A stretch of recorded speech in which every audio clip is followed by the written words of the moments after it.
Gondoltál már arra, hogy a matematika mindenhol ott van körülöttünk? Ma megmutatjuk, hogyan segít az arányszámítás a hétköznapokban. Ha egy recept 4 főre szól, de neked 2 főre kell, mit teszel? Minden hozzávalót felezni kell. Például 500 g lisztből 250 g lesz. Egy térképen 1 cm 5 kilométernek felel meg. Mennyi a távolság a 2 pont között, ha 3 cm a távolság a térképen? 3 x 5 = 15 kilométer.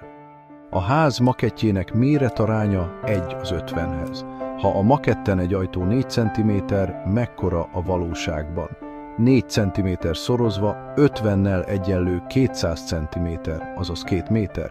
Arányszámítás nélkül a világ sokkal nehezebb lenne. Legyen szó főzésről, utazásról vagy építkezésről, a matek mindig segít. A matematika nem csak számok, hanem az élet része.